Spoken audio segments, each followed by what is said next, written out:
Fellow entrepreneurs, today I want to interest you onto the growing of commercial trees. I have the traditional trees that are here at my ancestral home, but I mostly plant eucalyptus and pine trees for commercial purposes. I would like to interest you onto the growing of trees, especially if you are in a good location, like where I am in Mukono, 40 kilometers away from Kampala, and with a sizable chunk of land. I want really to show to you that the trees, especially GU eucalyptus, its return is much higher than all other areas. But I'm not trying to impress onto you that you should give up onto the investment that you are in. You guys who are into the investment of real estate, that is construction of condos and selling of houses and either rentals, you are right, including those that are into import and export. I want to show to you that there is a high likelihood that someone can grow trees and be like somebody who bought government bond, the 5-year bond. Or you can be like somebody who has rentals, or you can be somebody like who buys land and then sells it, or buys land and develop it and then sells the properties. Because I've tried it. There are several chunks of land that I bought that I've owned for 14 years, like this area that you are seeing. I bought it in 2011, but I have harvested their trees twice. You know, eucalyptus. Yet I first grew their maize, 2 sessions of maize. So what I do, the first time they stayed up to 6 years and I sold them to Umeme. But other subsequent ones, you know, the next batch was caught by the COVID. You know, that lockdown, many people stopped importing and traveling, and they resorted to construction. So there was a very high demand for timber and construction material because it was the only investment that was left to operate for timber, given that the borders were closed and the Congo is a good supply of our timber. So people started looking for timber. And eventually, you know, people were offering very high prices for trees that were not even 4 or 5 years old. I was prompted into literally liquidating my forests, you know, that were in hundreds of acres. So the difference between me and some other people is that every time I sell, I replant. I cannot actually sell any point before I've made arrangements for replanting. So like this forest, the one that you are seeing, you know, I nearly took 2 years, that is cutting it, I think throughout the COVID period. You know, COVID was my most productive time because the workers had nowhere to go. I mostly used migrant workers from West Nile and people from Palisa and Budaka around there, Bagwere people. So they were stuck, so we were just working throughout and we were getting money. So I kept on to harvesting the forest and then replanting and even expanding. And the proceeds that came went into buying more land. I expanded my land portfolio and I expanded my tree portfolio. So I'm really urging those people who have any thought into investing into agroforestry, probably to look at my model. There was a time when people were planting trees and taking it as a retirement package. It's true, you can. I planted my trees, pine is there, it will be harvested in 25 years. But given the varying economic circumstances, you know, some people change strategies depending on the situation. Because to me, having land and trees is my white gold, green gold. So every week I must sell some small poles. Every month I must sell some medium poles. Every 2 or 3 months I must sell the, how do they call them? I know it in local language, obulodo. The one that they use in the sawmill.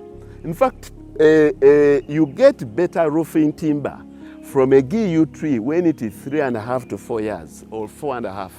Because it makes very good timber. It is already, you know, brown, but it is still soft enough for the nails to go through. If that eucalyptus tree is left to reach 6 or 7 years, and it dries. You better watch out. You'll have to buy about 3 times the nails that you'll have to buy. Because no nail, especially these nails of today, they are soft. So people want to buy the eucalyptus trees when they are still soft and the nails can go through. So I would urge people to revisit their strategy onto investing into agroforestry. It's true you can bury your money there. You will never go wrong. They will really come looking for it.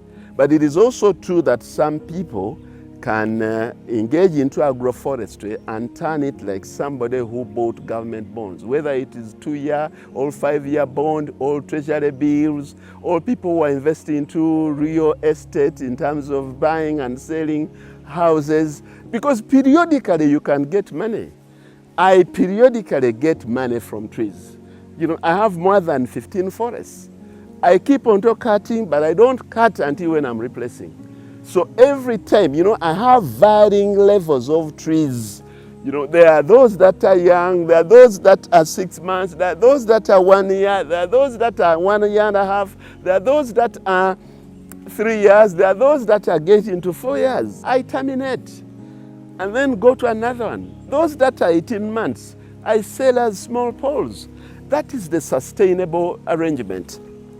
The key point that I'm trying to tell you is not to encourage most of you to leave your enterprises to go into tree planting.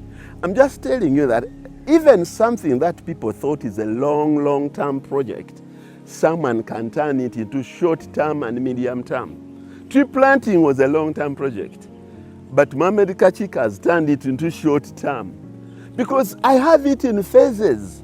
I literally can sell trees every week, every month, every quarter of a year, and still do not run short of them.